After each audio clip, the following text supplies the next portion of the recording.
हाँ जी, मुझे बताइएगा आप लोगों को मेरी आवाज़ आ रही है? जी, आवाज़ आ रही है आप लोगों को?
जी, जी, जी, जी, अब आ गई आवाज़ आप लोगों को? बेसिकली थोड़ा-सा इंटरनेट में प्रॉब्लम आ रहा था। जी, सो अब हम स्टार्ट करते हैं जी हाइपोमेनिया। लीड लगा देना उधर। Hypomania is a period of abnormally and persistently elevated, expensive and irritable mood lasting 4 days and including 3 or 4 of the additional. वो हमने पढ़ा था, मैनिया जो था 1 वीक के लिए था, और जो हाइपोमेनिया होता है ये 4 डेज के लिए होता है, और इनमें से 3-4 सिम्टम्स पाई जाती हैं जो आगे दी गई हैं. Difference in that hypomanic episode do not impair the person's ability to function. In fact, he or she may be quite productive. Hypomania जो होता है इसके अंदर इंसान जो है ना प्रोडक्टिव होता है, तो इसमें एबिलिटी टू फंक्शन जो है अब नॉर्मल नहीं होती है. And there are no psychiatric features, delusion और हेलुसिनेशंस नहीं होती इसके अंदर. A mix episode is diagnose when a person experience both mania and depression nearly every day for at least 1 week. These mix episode often are called rapid cycling. तो बाज़ जो है depression और मैनिया बहुत ज़्यादा एक ही दिन के अंदर जो है इंसान का मूड डिप्रेशन की तरफ जाता है, एक ही दिन में इंसान का मूड मैनिया की तरफ जाता है, तो इसको हम साइक्लिंग कहते हैं. ठीक है, कि बहुत तेज़ी से जो है ना मूड चेंज हो रहा है, तो इसको साइक्लिंग कहा जाता है. नेक्स्ट जो है ना बाइपोलर डिसऑर्डर्स जो हैं, बाइपोलर डिसऑर्डर के बारे में मैंने आपको बताया है कि इसके अंदर मैनिया और डिप्रेशन जो है आपस में अल्टरनेट करते हैं. हाँ, तो बाइपोलर डिसऑर्डर की भी 2 टाइप्स होती हैं.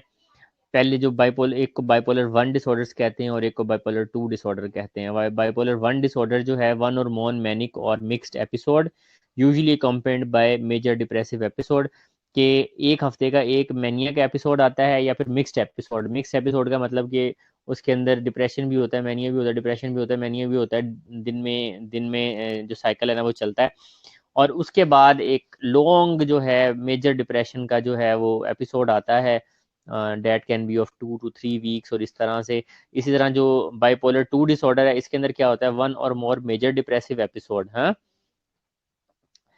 कि इसके अंदर जो है ना डिप्रेसिव एपिसोड जो है वो 1 और मोर जो है ना वो मेजर डिप्रेसिव एपिसोड आता है और साथ में वो अल्टरनेट करता है मैनिया के साथ. ठीक है, तो ये कुछ और डिसऑर्डर्स हैं. ये कुछ और डिसऑर्डर हैं, इनको रिलेटेड डिसऑर्डर्स कहा जाता है. मतलब रिलेटेड डिसऑर्डर का मतलब कि और भी कुछ डिसऑर्डर्स हैं जो कि डिप्रेशन या फिर मूड डिसऑर्डर से मिलते जुलते होते हैं. इसमें सबसे पहले डिस्थेमिक डिसऑर्डर्स हैं. at least 2 years of depressed mood for more days than not, with some additional less severe symptom that do not meet the criteria of major depression. के 2 साल तक डिप्रेस्ड मूड रहे लेकिन इतना ज़्यादा डिप्रेस ना रहे जितना कि हमने मूड डिसऑर्डर्स के अंदर जो कुछ साइन एंड सिम्टम पढ़े थे उसका पूरा क्राइटेरिया मीट ना करो, तो उसको डिस्थेमिक डिसऑर्डर्स कहते हैं. फिर साइक्लोथेमिक डिसऑर्डर है 2 or more numerous episode of both hypomanic symptoms that do not meet the criteria of bipolar disorders. तो साइक्लोथेमिक डिसऑर्डर्स उस वक्त कहा जाता है जब मैनिया है, हाइपोमेनिया के एपिसोड्स आते हैं और डिप्रेशन के एपिसोड्स आते हैं, बट वो बाइपोलर डिसऑर्डर के जो एक क्राइटेरिया है उसको पूरा नहीं कर पाता जो हमने पीछे पढ़ा है. उसके बाद mood disorders due to general medical conditions. तो बहुत सारी मेडिकल कंडीशंस होती हैं जो कि इंसान को इमोशनली ड्रेन कर देती हैं, जैसा कि कैंसर हैं और HIV वगैरह है.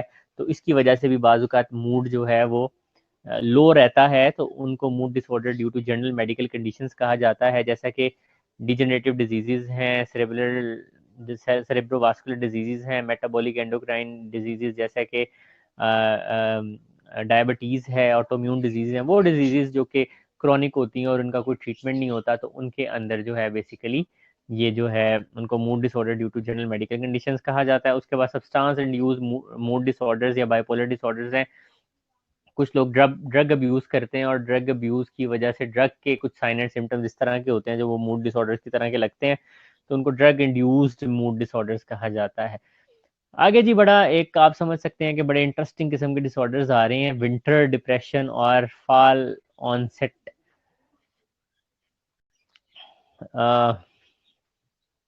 Seasonal affective disorders. ये जो SAD है this is seasonal affective disorders. Winter depression और फॉल ऑनसेट SAD.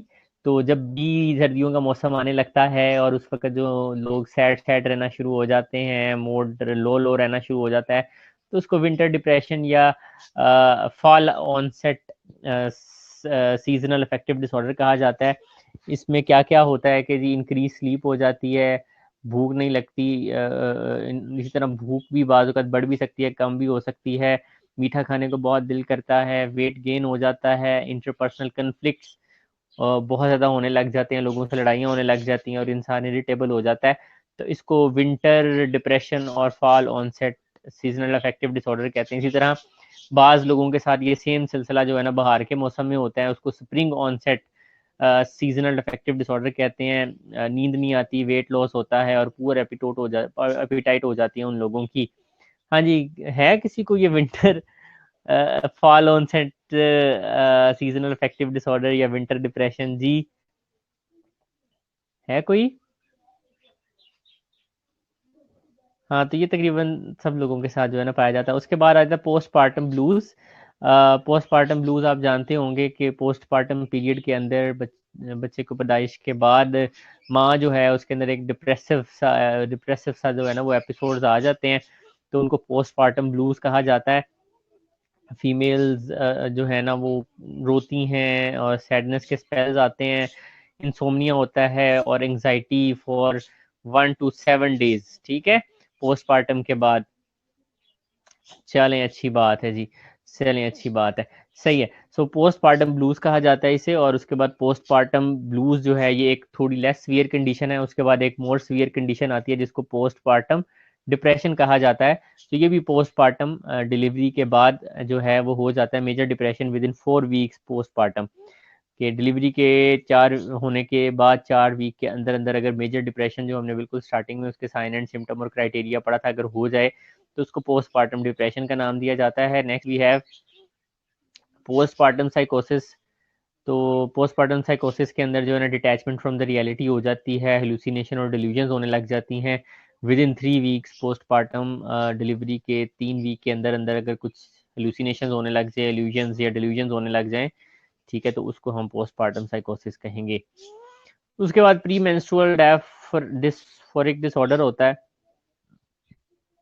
तो फीमेल्स के अंदर होता है मेंस्ट्रुअल पीरियड से थोड़ा सा पहले उनको जो है ना सेल्फ हार्म, अपने आप को नुकसान पहुंचाने की वो कोशिश करती हैं, तो इसको प्री मेंस्ट्रुअल डिस्फोरिक डिसऑर्डर जो है ना वो कहा जाता है। चलें जी, अब आ जाते हैं इसकी वजूहात की तरफ कि इटियोलॉजी क्या है, वजह क्या है मूड डिसऑर्डर्स की। तो सबसे पहले जेनेटिक थ्योरीज हैं कि जी जेनेटिक्स की वजह से होता है, जिनके पेरेंट्स के अंदर इस तरह का डिसऑर्डर जो है पाया जाता है उनके बच्चों में भी पाया जा सकता है। न्यूरोकेमिकल थ्योरीज की तरफ आएँ तो सीरोटोनिन, नॉरएपिनेफ्रिन, पॉसिबली एसिटाइलकोलिन और डोपामीन, ये जो न्यूरोट्रांसमीटर्स हैं इनके अंदर कमी या ज्यादती की वजह से भी मूड डिसऑर्डर्स हो सकते हैं। न्यूरो एंडोक्राइन इन्फ्लुएंसेस, कुछ हार्मोन्स हैं जैसे थायराइड हार्मोन है और एड्रीनल हार्मोन्स जिसमें एड्रीनलिन और एड्रीनलिन शामिल है, इनकी भी कमी ज्यादती से ये डिसऑर्डर्स हो सकते हैं। सो इटियोलॉजी को कंटिन्यू करते हैं, साइकोडायनेमिक थ्योरीज की तरफ चलते हैं हम। साइकोडायनेमिक थ्योरीज जो हैं उस वो क्या कहती हैं, फ्राइड कहता है self depreciation and self anger, कि डिप्रेशन उस वक्त होता है या मूड डिसऑर्डर उस वक्त होते हैं जब इंसान अपने आप को वर्थलेस समझने लग जाता है और उसको अपने ऊपर जो है ना गुस्सा आता है। बिबरिंग एक साइंटिस्ट था, वो कहता है कि आइडियल ईगो, इंसान जो है ना वो उसकी इड ईगो और सुपर ईगो का कॉन्सेप्ट आई थिंक मैंने आपको नहीं पढ़ाया, लेकिन वो मैं आपको पढ़ाऊंगा इसके बाद जो है ना हम वही स्टार्ट करेंगे ताकि आप लोगों को समझ आ जाए। सो आइडियल ईगो जो है ना वो कॉज करती है डिप्रेशन और मैनिया को। इसी तरह जैकबसन कहते हैं super ego over powerless ego victimised bye parents, के जब पेरेंट्स जो है बच्चों को बहुत दबा शबा के रखते हैं तो उनके अंदर डिप्रेसिव डिसऑर्डर्स जो है ना वो बहुत ज़्यादा होने के चांसेस होते हैं। Mania defence against underlying depression, तो बाज़ इंसान के अंदर मैनिया इसलिए बाइपोलर में डिसऑर्डर में डेवलप होता है कि हमारा जो माइंड है, हमारी बॉडी जो है वो डिफेंस करने की कोशिश करती है हमें डिप्रेशन के अगेंस्ट और हमारे मूड को इलेट कर देती है। Meyer viewed depression as reaction to a distressing life experience, के लाइफ के अंदर अगर बहुत ज़्यादा डिस्ट्रेसिंग एक्सपीरियंस चल रहे हो तो उसकी वजह से डिप्रेशन हो सकता है, ये मायर ने कहा था। और हॉर ने believe that children raised bye rejecting और अनलविंग पेरेंट्स जो हैं वो भी मूड डिसऑर्डर्स के ऊपर प्रोन होते हैं या रिस्क पे होते हैं, ठीक है। तो पीछे हमने हल्का सा इंट्रोडक्शन पढ़ा था मेजर डिप्रेसिव डिसऑर्डर का। अब हम ज़रा थोड़ा सा डिटेल में पढ़ते हैं कि मेजर डिप्रेसिव डिसऑर्डर क्या होता है। इसी तरह मैनिया को भी आगे हम अभी डिटेल में पढ़ेंगे। सो मेजर डिप्रेसिव डिसऑर्डर जो है इंसिडेंट जो है वो वुमेन टू मैन 2:1 होता है, कि मतलब वुमेन के अंदर इसका इंसिडेंस ज़्यादा होता है और मेल के अंदर मेजर डिप्रेसिव डिसऑर्डर्स कम होते हैं। 1.5 to 3 times greater incidence in first degree relatives। और जेनेटिक प्रीडिस्पोजिशन इस तरह से है कि अगर किसी के फैमिली के अंदर है तो फर्स्ट डिग्री रिलेटिव्स के अंदर 3 टाइम्स मोर इंसिडेंस होता है, उनके अंदर ज्यादा 3 गुना ज्यादा होने के चांसेस होते हैं बजाय नॉर्मल लोगों के। So decrease with age in women, जैसे जैसे फीमेल्स की उम्र बढ़ती जाती है मेजर डिप्रेशन होने के चांसेस कम होते जाते हैं। Increase with age in men, जैसे जैसे मेल्स की एज बढ़ती जाती है उनके अंदर डिप्रेशन होने के चांसेस बढ़ते जाते हैं। हाईएस्ट इन सिंगल और डाइवोर्स फॉर पीपल, और सिंगल लोगों के अंदर बहुत प्रेवलेंट है डिप्रेशन, और इसी तरह से डाइवोर्स पीपल के अंदर भी जो डिप्रेशन है वो बहुत प्रेवलेंट है। 50 to 60% विल सफर रीअकरेंस, सही है, अगर ये ठीक भी हो जाता है, इसको ट्रीट भी कर जाते हैं, 50 से 60% लोगों के अंदर ये दोबारा से सर उठा लेता है, दोबारा से हो जाता है। Approximately 20% will develop a chronic form of depression, और 20% के अंदर क्रॉनिक डिप्रेशन मतलब हमेशा ही वो फिर डिप्रेस रहना शुरू हो जाते हैं। Symptoms range from mild to severe, और सिम्टम्स जो है इसकी बहुत कम भी हो सकती हैं और बहुत ज्यादा भी हो सकती हैं, ठीक है। तो ये वही साइन एंड सिम्टम्स हैं, हमने इसके क्राइटेरिया में पढ़ा था कि 2 वीक्स के लिए कुछ मूड को जो है ना लो रहना, और साथ में हमने ये पढ़ा था कि इनमें से 4 सिम्टम्स पाई जाएंगी। Change in eating habit, weight gain होगा या वेट लॉस होगा, हाइपरसोमनिया और इंसोमनिया, के बहुत बंदा सोना शुरू कर देगा या फिर नींद ही नहीं आएगी। इम्पेयर्ड कंसंट्रेशन, बंदा बात करते हुए कंसंट्रेट नहीं कर सकेगा, डिसीजन नहीं कर सकेगा और प्रॉब्लम्स को सॉल्व नहीं कर सकेगा। वर्थलेसनेस, होपलेसनेस, डिस्पायर एंड गिल्ट, इंसान को अपना आप जो है ना बोझने लगने लग जाता है, उम्मीद नहीं रहती किसी चीज़ की और बड़ा मायूस हो जाता है इंसान, और गिल्ट होती है। Thoughts of death and suicide, suicide करने की या तो कोशिश करता है या सिर्फ सुसाइडल आइडिएशंस आती हैं उसमें। ओवरवेलमिंग फटीग, नेगेटिव थिंकिंग, बहुत ज़्यादा नेगेटिव थिंकिंग होती है और इंसान जो है थोड़ा सा काम करके थक जाता है। तो ये इनमें से 4 सिम्टम्स पाई जानी चाहिए। अब आ जाते हैं फार्माकोलॉजी की तरफ, कि बेसिकली साइकोफार्माकोलॉजिकली इसको कैसे ट्रीट करना है मेजर डिप्रेशन अगर किसी को हो जाता है। तो कौन सी मेडिसिन थी डिप्रेशन को ट्रीट करने के लिए, कोई बताएगा मुझे? जी बिल्कुल, एंटी डिप्रेसेंट्स हमने लास्ट से जो लास्ट पढ़ी थी एंटी डिप्रेसेंट मेडिसिन पढ़ी थी, जिसमें ट्राई साइक्लिक और एटिपिकल एंटी डिप्रेसेंट्स थी। हाँ, इसमें एसएसआरआईज भी दे सकते हैं, selective serotonin reuptake inhibitors, typical antipsychotics भी दे सकते हैं, एटिपिकल एंटीसाइकोटिक्स भी दे सकते हैं, मोनो अमीन ऑक्सीडेज इनहिबिटर्स एमएओआईज भी दे सकते हैं, ठीक है जी। और एंटी कन्वल्सेंट्स हमने पढ़ा था उसके अंदर कौन सा वाला इफेक्ट पढ़ा था बड़ा हमने, कौन से टिंडलिंग किंडलिंग मैकेनिज्म्स पढ़ा था, कि किंडलिंग मैकेनिज्म के जरिए वो डिप्रेशन को ठीक करती हैं एंटी कन्वल्सेंट्स। तो ये सारी की सारी मेडिसिन हैं जो कि एंटी एंटी डिप्रेसेंट की क्लासिफिकेशन में आती हैं, ये हम पढ़ चुके हैं और ये हम अपने पेशेंट को दे सकते हैं, लेकिन इनके साइड इफेक्ट बहुत होते हैं तो पेशेंट को अच्छे तरीके से बता के भेजना है। अगला जो ट्रीटमेंट पेशेंट को हम दे सकते हैं, ये this is very very important treatment, और इसको हम ईसीटी कहते हैं, इलेक्ट्रोकन्वल्सिव थेरेपी। ये जो हम झटके देते हैं साइकेट्रिकली इल पेशेंट्स को, तो ये मोस्टली डिप्रेसिव क्लाइंट्स को जो है ना ये दिए जाते हैं सर के ऊपर इलेक्ट्रोड लगा के, और माइंड को जो है ना वो झटके दिए जाते हैं बिजली के, ताकि वो पेशेंट जो है उसको डिप्रेशन जो है वो ठीक किया जा सके। ये क्या होती है और किस तरह से काम करती है, डेफिनेटली हम इसको अभी थोड़ा सा जो है वो डिस्कस कर लेते हैं, लेकिन डिस्कस करने से पहले मैं चाहूँगा कि आप लोगों को ब्रेक दूं, 10 मिनट की ब्रेक लें। 6:23 हुए हैं, 6:33 पे आप लोगों ने मुझे वापस ज्वाइन करना है, और 6:33 पे इंशाल्लाह ताला हम फिर इलेक्ट्रोकन्वल्सिव थेरेपी जो है वो आज कवर कर लेंगे जी। इलेक्ट्रोकन्वल्सिव थेरेपी क्या होती है, कैसे करते हैं, this is a very very important therapy, right. So electroconvulsive therapy आज हम कवर कर सकेंगे, और उसके बाद जो है फिर नेक्स्ट वाला जो चैप्टर का हिस्सा होगा वो इंशाल्लाह फिर हम नेक्स्ट लेक्चर के ऊपर जो है ना इसको फ्राइडे को जो हमारा लेक्चर होगा उस दिन रख लेंगे, ठीक है। सो 10 मिनट्स की ब्रेक आप ले सकते हैं। मेरे पास इस वक्त 6:23 हुए हैं और 33 मिनट पे आप लोगों ने वापस आना है, फिर हम इलेक्ट्रोकन्वल्सिव थेरेपी जो है इसको स्टार्ट करेंगे।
हाँ जी, ब्रेक इज ओवर। प्लीज वापस आ जाएं अब आप लोग।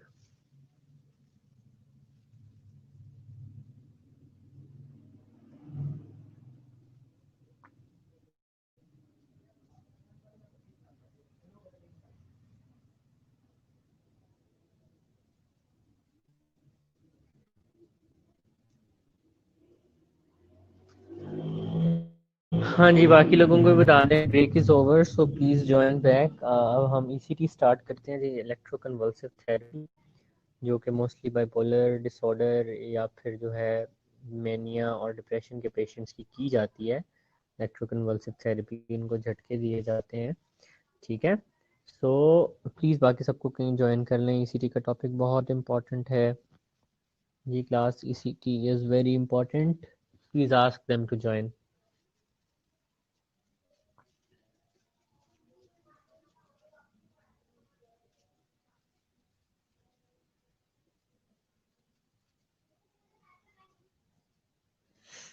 जी, so psychiatrists may use electroconvulsive therapy to treat depression in selected groups, such as clients who do not respond to antidepressant or those who experience intolerable side effects at therapeutic doses. So ECT जो है electroconvulsive therapy, ये हमारी last choice होती है depression को treat करने के लिए। ठीक है, सो पहले क्या किया जाता है, पहले एंटी डिप्रेसेंट मेडिसिन दी जाती हैं। वो पेशेंट्स जो कि या तो रिस्पोंड नहीं करते, उनको एंटी डिप्रेसेंट मेडिसिन दी जा रही हैं लेकिन उनको फ़र्क नहीं पड़ रहा उससे, या फिर दूसरी रीज़न ये होती है कि एंटी डिप्रेसेंट मेडिसिन दी गई, हल्की डोज पे दी गई, लेकिन उनको साइड इफ़ेक्ट्स हमने क्योंकि पढ़ा था इसके बहुत ज़्यादा होते हैं, तो इसके साइड इफ़ेक्ट बहुत ज़्यादा उन पेशेंट्स में आ रहे हैं, तो उनसे वो मेडिसिन छुड़वा के बेसिकली उनको भी ईसीटी का सेशन दिया जाता है। In addition, pregnant women can safely have ECT with no harm to the fetus. तो प्रेग्नेंट वुमेंस के अंदर भी ईसीटी इस्तेमाल की जा सकती है और उससे उनके बच्चे को जो है ना कोई मसला नहीं होता। While waiting for the effect of anti depressants, बाज़ात पेशेंट इतना ज़्यादा डिप्रेस्ड होता है कि हम उनको एंटी डिप्रेसेंट देते हैं, लेकिन उनका बहुत ज़्यादा डिप्रेसिव मूड होता है और वो लाइक सुसाइडल आइडिएशंस आ रही होती हैं। सो व्हाट वी डू, हम उनको एंटी डिप्रेसेंट देने के साथ साथ ईसीटी का सेशन जो है वो दे देते हैं। अच्छा जी, अब ईसीटी बेसिकली कैसे की जाती है, क्या प्रोसेस होता है ईसीटी करने का। तो मेरा आप लोगों से सवाल ये है कि आपने कभी अपने क्लिनिकल के अंदर इलेक्ट्रोकन्वल्सिव थेरेपी होती देखी है किसी पेशेंट की, किसी पेशेंट को ईसीटी लगते हुए देखी है आप लोगों ने जी क्लास? इशरीज।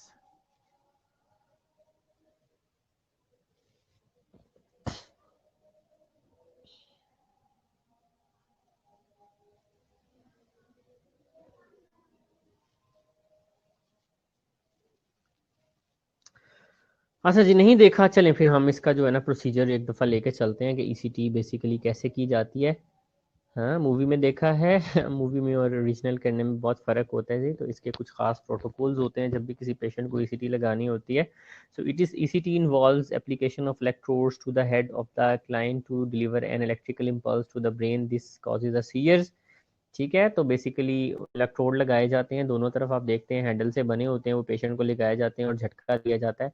बेसिकली उस झटका देने से होता है क्या है कि पूरी बॉडी के अंदर एक सीजर जो है, एक झटका जो है, इलेक्ट्रिकल इम्पल्स जो है वो ट्रेवल करती है। तो आप देखते होंगे मूवीज़ के अंदर भी, जिसने देखा कि एकदम से पूरी बॉडी जो है ना वो कॉन्ट्रैक्ट हो जाती है और पूरी बॉडी जो है वो एकदम से ऐसे लगता है जैसे कि वो कॉन्ट्रैक्ट होकर जो है ना रिलैक्स हुई है। ठीक है, it is believed that the shock stimulate brain chemistry to correct the chemical balance of depression.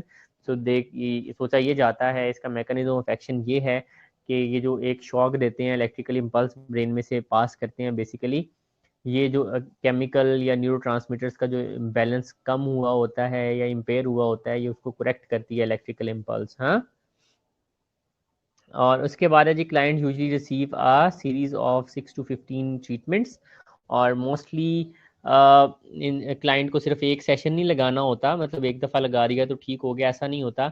6 से 15 मिनट के सेशन, सीरीज ऑफ सेशंस होते हैं जो कि पेशेंट को दिए जाते हैं थ्राइस अ वीक, एक वीक में 3 दफ़ा, और जो है ना ये सेशंस दिए जाते हैं। Generally a minimum of 6 treatments are needed to see sustained improvement in depressive symptoms. Mostly जो इम्प्रूवमेंट नज़र आती है पेशेंट के डिप्रेशन के अंदर, वो तकरीबन 6 ट्रीटमेंट्स के बाद, 6 सेशंस ऑफ ईसीटी के बाद नज़र आती है। Benefit in achieved in 12 to 15 treatments. और जो देखा गया है कि इसका बेनिफिट सही वाला जो पेशेंट को होता है, डिप्रेशन का पेशेंट ठीक होने लगता है थोड़ा बहुत, तो 12 से 15 सेशन जब पेशेंट को लग जाते हैं तो फिर वो ठीक होने जो है ना वो शुरू करता है। चलें, आपके हॉस्पिटल में 6 सेशंस देते हैं, लेकिन कहा जाता है कि मैक्सिमम बेनिफिट जो है 12 से 15 सेशंस में आते हैं, और 6 सेशन के ऊपर जो है ना वो थोड़ा बहुत सस्टेन्ड इम्प्रूवमेंट आना शुरू हो जाती है। दूसरा मेरा ख्याल है कि इसके साथ क्योंकि एंटी डिप्रेसेंट्स भी आपके वहाँ पे स्टार्ट करवा रहे होंगे, इसलिए एंटी डिप्रेसेंट भी देते होंगे, तो इसलिए 6 वीक बाद जब एंटी डिप्रेसेंट्स का भी असर आने लग जाता है फिर वो शायद ईसीटी जो है वो डेफिनेटली डिसकंटिन्यू कर देते होंगे। राइट जी। सो प्रोसीजर में थोड़ा सा आगे बढ़ते हैं। वीडियोस आपकी इसकी बेशुमार मिल जाएंगी यार, यूट्यूब पे सर्च करना, बहुत वीडियोस होंगी ईसीटी की। तो the client receive nothing bye mouth, तो क्लाइंट को जो है वो एनपीओ रखा जाता है प्रोसीजर से पहले, वही रात 12 बजे के बाद जैसा कि ऑपरेशन के लिए किया जाता है, सर्जरी के लिए किया जाता है। Remove any finger nails, nail polish, तो नेल पॉलिश वगैरह रिमूव कर देनी है। And word just before the procedure, urine वगैरह पेशेंट को पास करवा दिया जाता है, अदरवाइज जब पेशेंट को ये झटका वगैरह दिया जाता है तो उसका यूरिन और स्टूल जो है वो पास हो सकता है, तो लिहाजा ब्लैडर और बावल जो है ना वो उसकी एम्प्टी करवानी है पेशेंट की प्रोसीजर से पहले। और फिंगर पे नेल पॉलिश वगैरह जो है वो डेफिनेटली उतार लेनी है। इसी तरह कोई अगर ज्वेलरी वगैरह पेशेंट ने पहनी है वो भी उतार लेनी है, क्योंकि बॉडी से करंट पास करता है, और अगर मेटल वगैरह कोई होगी तो वहाँ पे जो है ना डैमेज हो सकता है, वहाँ पे बर्न हो सकता है। And interventional line is started for the administration of the medication, तो मेडिसिन लगाने के लिए मोस्टली जो है वो मसल ये बॉडी के अंदर जो है ना ये रिलैक्सेंट्स दिए जाते हैं, तो रिलैक्सेंट्स देने के लिए आईवी लाइन जो है वो डेफिनेटली हमने मेंटेन करनी होती है। अच्छा जी, मेरे पास हो रही है अजान, अजान हो जाती है तो हम यहीं से इसको ना स्टार्ट करते हैं। प्लीज़ आप लोग ज़रा इसको रीडिंग दे लें उतनी देर।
हाँ जी बिल्कुल जी, नेल पेंट्स इसलिए रिमूव करने हैं कि साइनोसिस वगैरह का बिल्कुल पता लग जाए अगर हो रही है पेशेंट को। वेरी गुड, ठीक है जी। So client receive a short acting anesthetic, so he or she is not awake during the procedure, patient को सुलाने वाली कोई दवाई दी जाती है एनेस्थेटिक, मोस्टली एक वीक एनेस्थेटिक या शॉर्ट एक्टिंग एनेस्थेटिक दिया जाता है।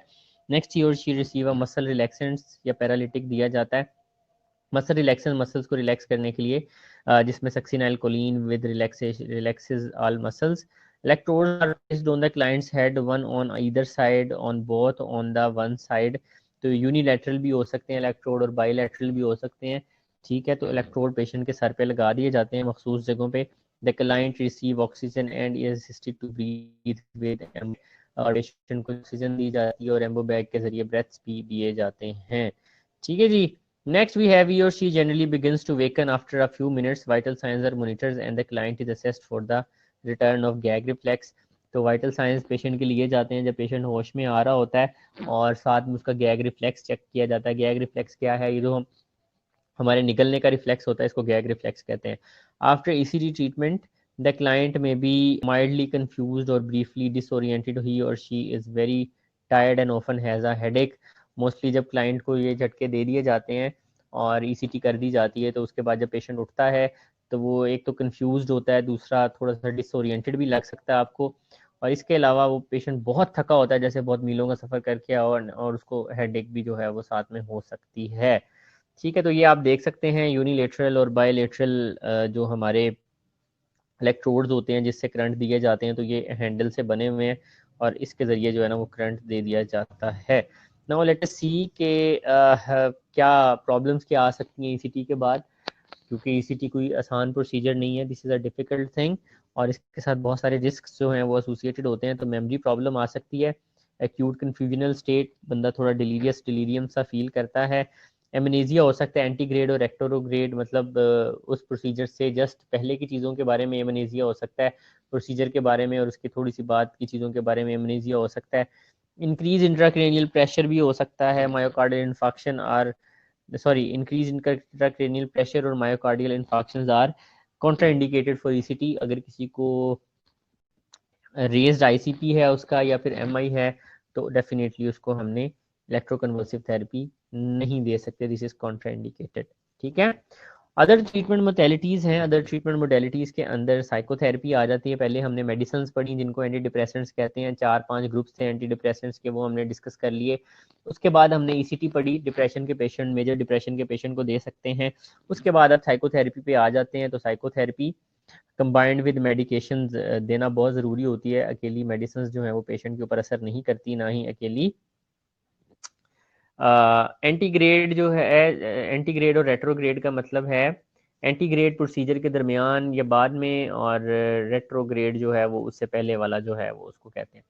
सो साइकोथेरेपी की तरफ आ जाते हैं। इसमें इंटरपर्सनल थेरेपी दी जा सकती है रिलेशनशिप डिफिकल्टीज को दूर करने के लिए, क्योंकि जो डिप्रेस्ड होता है बंदा उसको सब जो है ना वो छोड़ देते हैं अपने ऑन पे।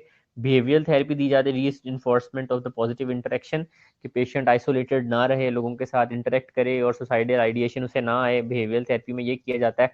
दूसरा कोग्निटिव थेरेपी की जाती है, correction of the cognitive distortions, वो जो थिंकिंग उसे आ रही है सुसाइडल आइडिएशन की या जो भी बैड थिंकिंग्स आ रही हैं उसे उनसे निकालने के लिए कोग्निटिव थेरेपी दी जाती है। कोग्निटिव थेरेपी के अंदर जो इंसान की थिंकिंग है उसको मैनिपुलेट करके उसको ठीक किया जाता है। नेक्स्ट इन्वेस्टिगेशनल ट्रीटमेंट जो है ट्रांसक्रेनियल मैग्नेटिव स्टिमुलेशन की जाती है, this is a new technique. इसके भी एक मशीन के जरिए जो है कुछ वेव्स जो हैं वो ब्रेन में जो है ना वो की जाती हैं, तो इसकी भी कुछ अफादियत देखी गई है। जी, मेजर डिप्रेसिव डिसऑर्डर एंड किस तरह से हम अप्लाई करेंगे उसके ऊपर असेसमेंट। तो असेसमेंट में सबसे पहले हिस्ट्री लेंगे पेशेंट की, जनरल अपीयरेंस देखेंगे, motor behaviour, psychomotor retardation, latency of response. चलो यार इसको हम जो है ना नेक्स्ट क्लास के अंदर लेके चलते हैं। सो आज के लिए इतना ही, ठीक है। सो बाकी का जो है इंशाल्लाह ताला जो इसकी मैनेजमेंट है वो हम फिर नेक्स्ट क्लास के अंदर, असेसमेंट, डायग्नोसिस और इसकी इंटरवेंशंस वगैरह हम नेक्स्ट क्लास के अंदर जो है वो देख लेते हैं। और फिर इसके बाद टीचिंग्स करेंगे और उसके बाद फिर हम ज़रा बाइपोलर्स, डिटेल में बाइपोलर डिसऑर्डर्स पढ़ेंगे and then we will be done with this chapter. ठीक है, आई होप नेक्स्ट हमारी क्लास के अंदर ही मुलाकात होगी, क्योंकि ऑनलाइन में डेफिनेटली वो बात नहीं है, राइट।